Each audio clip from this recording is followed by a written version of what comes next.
Hey, what's going on, guys? If you're one of those people who releases and lets go all their white bass because they were told that maybe are too muddy or too hard to clean, then this is the video for you. I love white bass. I think they're delicious, flaky white fish. However, I think a lot of people make mistakes when it comes to handling, filleting, and then cooking these fish. So what I want to do in this video is show you all the steps that you need to take to make sure these fish are as good as possible and rival any other whitefish meat out there. First of all, I'm going to show you real quickly how we caught these fish today.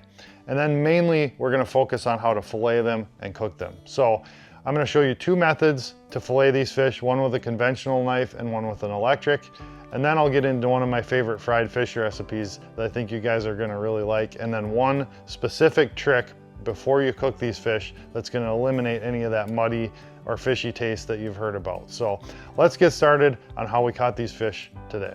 All right, guys, so today I was down on the Mississippi River with my buddy Amos, and we were targeting walleyes and saugers, but we also had kind of our eyes open for white bass if we happened to get into them, and we did happen to get into them. We caught a couple, kind of pieced it together, and we ended up getting on a pretty good school of them.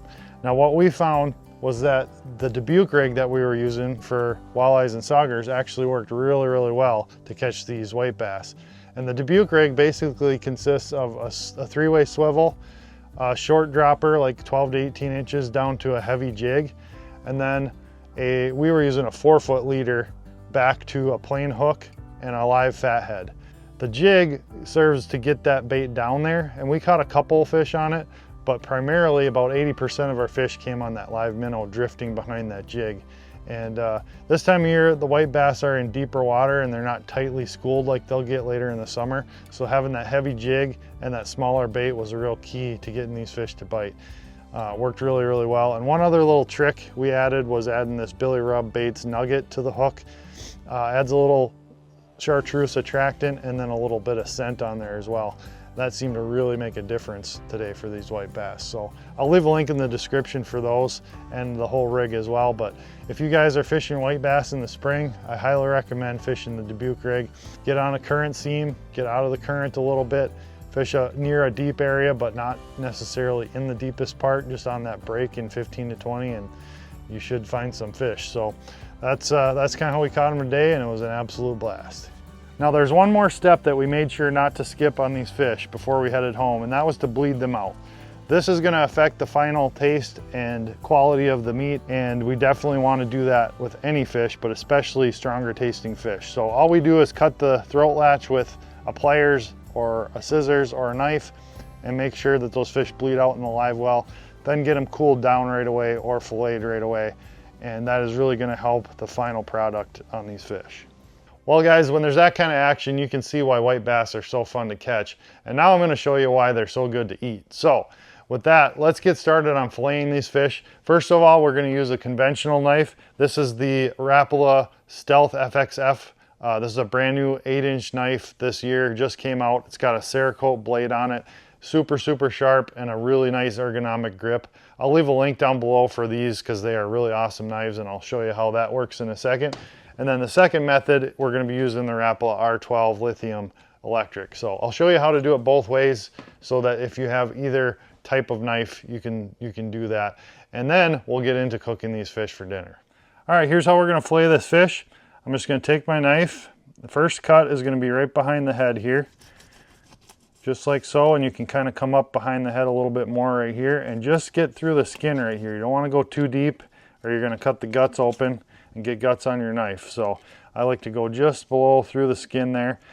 And now we're going to turn our knife and we're just going to follow that dorsal bone and the spine all the way down to about where these spine fins are here on the anal fin. And then we're going to poke through all the way.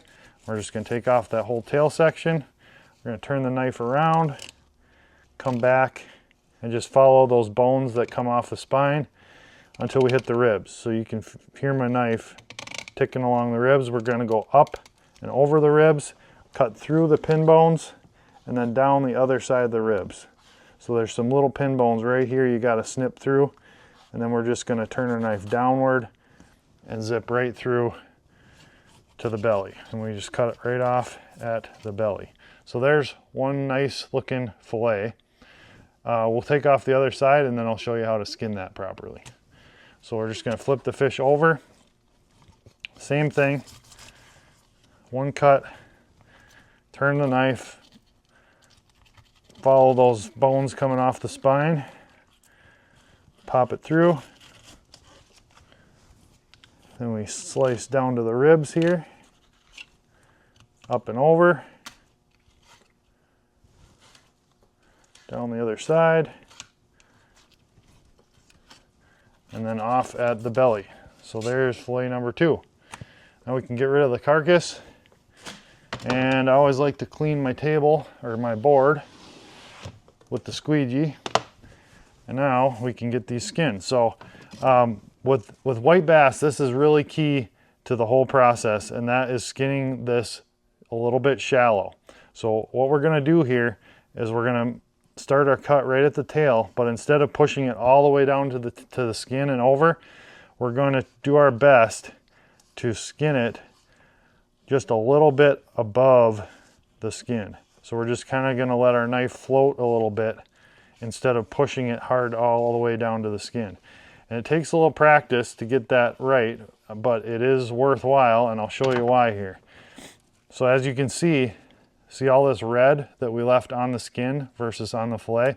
That red is where that fishy, muddy taste comes from on a white bass. That is a fatty bloodline. That is also where all the toxins are stored in these fish. So if you're fishing in a place that's got mercury or other pollutants, that's where it's going to be. It's not going to be in this white meat. It's going to be in that red stuff. So we want to get that all off there, and skinning it shallow just makes that a little easier. Now that we've got that done, we're going to trim up the rest of the red on here and get the pin bones out of this section. So you don't have to, but I prefer to have a little thinner, more flexible knife for this. I'll leave a link for this knife too. So we got a lot of this red off on the skin already, but if there's any coming out from these pin bones, I want to just slice it to the pin bones right here, and then I'm going to turn my knife and just follow those pin bones down. Same thing here, kind of push the red over, follow those pin bones down, and I'm going to do that all the way down. The pin bones end here, but I want to split this fillet into 2 pieces and get that lateral line right out of there. So we're just going to continue that all the way down to the tail. So now we've got one nice white piece of meat here off the back, and now we're going to continue to do the same thing on this side. We're going to just fillet that red over and down, over and down.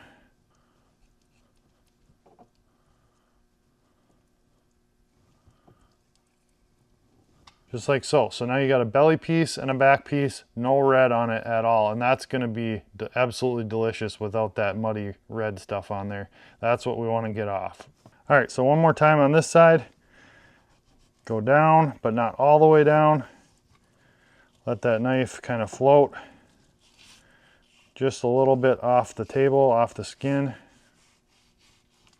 Do your best to get the most meat you can. Let's see there, we left almost all of it on the skin.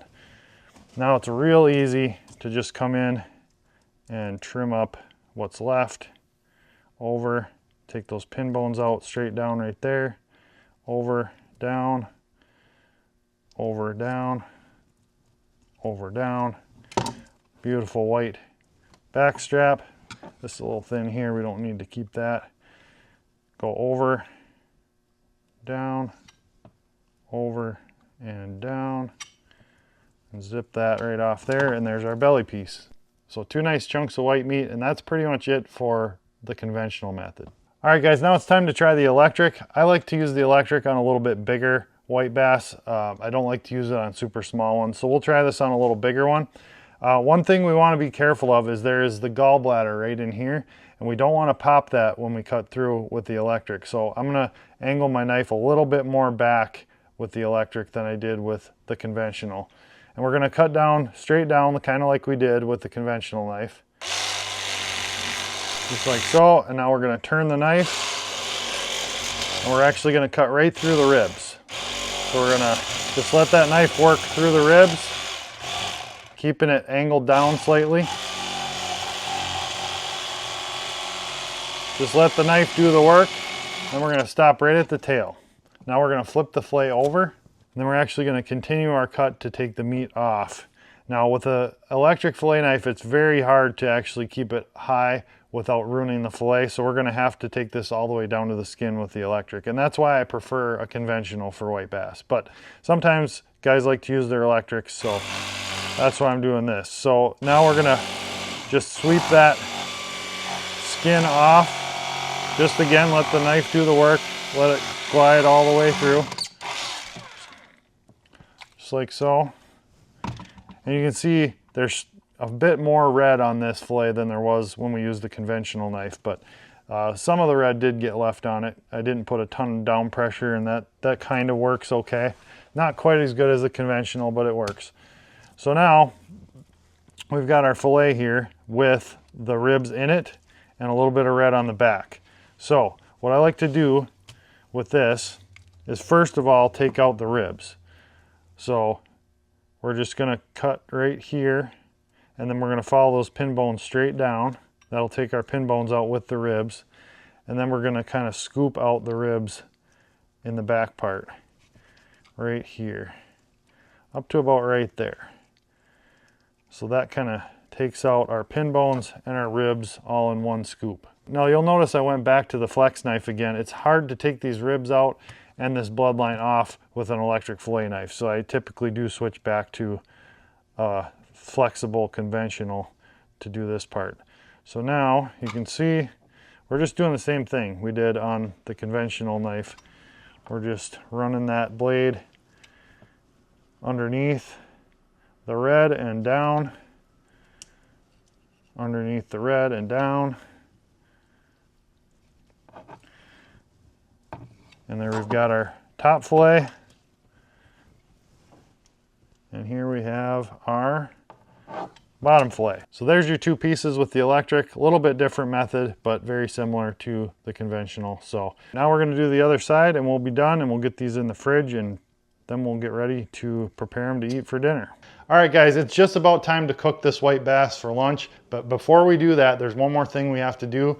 We're going to soak this for about 30 minutes in buttermilk. Now this method has been used for many years to basically remove any of that undesirable strong fish flavor from any kind of stronger tasting fish, and it works really, really well. And on top of that, it adds a little bit of tanginess to the fish that really complements fried fish. So basically what we're going to do is we're just going to put the fish in this container, pour the buttermilk over it, give it a 30-minute soak in the fridge, and then rinse it off and cook it as we normally would.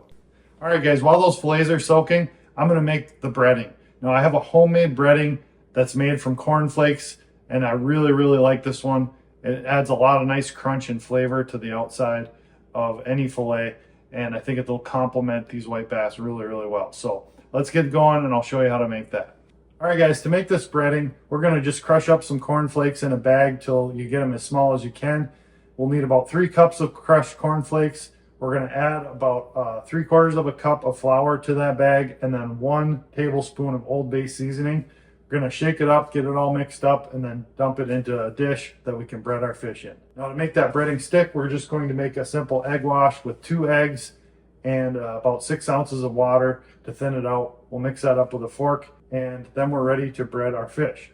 All right, guys, so we've got our fish all out of the buttermilk and rinsed and dried. We've got our egg wash and our breading all ready to go. Now we can bread these up, and we can start getting our oil hot and get ready to cook these fish. Now personally, when I'm breading fish, I like to take the fish, dip it in the egg wash, let it drip dry just a little bit, and then I like to put it in the breading and place a coating of breading over the top of it, and then really press it down, flip it over, coat it again, press it down, and that way you get a much more even, thicker coat of breading on that fish than you would if you just threw it in a pan and shook it around. So that's my preferred method of breading. All right, guys, we are getting there on our oil. We got our fish breaded. I like to get that oil around 350 right on the edges, and that's about where we're at right now, so we can lay these fish in here. And what I like to do is I like to lay my thinner pieces actually in the center, because they're going to cook a little faster, and I like to lay my bigger pieces on the outside because they're going to cook a little bit slower and it'll cook that fish through. You also don't want to overcrowd the pan. Using cast iron will definitely help because it helps hold the heat. But if you overcrowd the pan, it's going to tend to cool down too quickly and not cook the fish properly. So that's about all I want to do for now. So you'll see these center pieces will cook quite a bit faster than the outside. And we'll flip those and then we'll kind of push the other ones to the inside. Got about 1/8 inch of oil in here. That's about all you need. Now see, that one's already done on that side. And these thin pieces, you really don't want to have in here for more than a couple minutes or they're going to get overcooked and tough. That's why we put them in the middle. So you get that nice crispy golden brown color. That's what we're going for. Now we'll kind of scoot these bigger ones to the center here. Cook them a little faster on the second side. Oh, those are good. Now, one big key to cooking any fish is to not overcook the fish. So that's why I'm doing it this way. Being very careful to not overcook these because they'll dry out and get tough on me. One thing I always do with this recipe is a little dash of salt right after I get them off the stove, and that helps season them up a little and pull some of that oil out. All right, now it's time for batch number 2.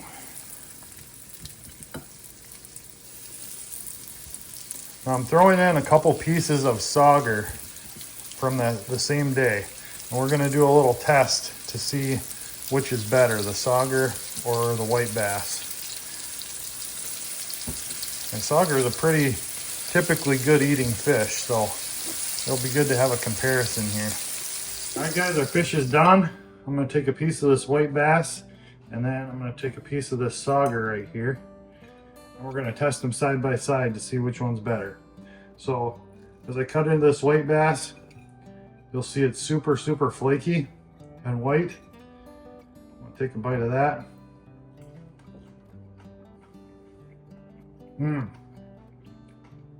You can hear the crunch in that breading.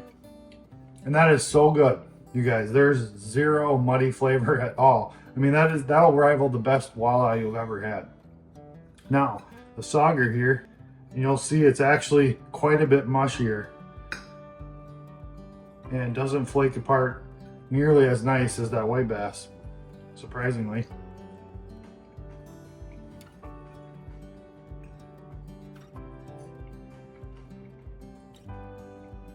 Definitely not as firm as the white bass, and it's got zero flavor. The white bass actually has flavor. It's got the good fish flavor that you want, but it doesn't have like a muddy flavor at all. I'm gonna say the white bass is actually definitely better than sauger, no question about it. Absolutely, 100%. It's firmer, it's got better flavor to it, it's less soggy, and is absolutely delicious. So, oh yeah, I would rather eat the white bass any day over that sauger. It's just better.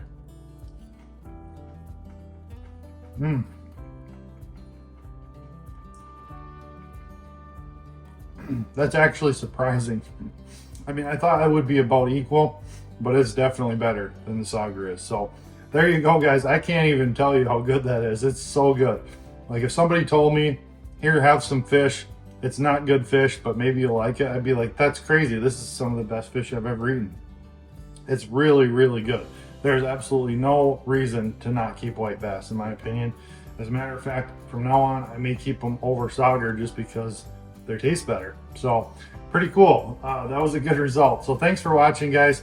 I'll leave another video for you to watch right here. Make sure you subscribe to the channel, and we'll see you next time. Get hooked up.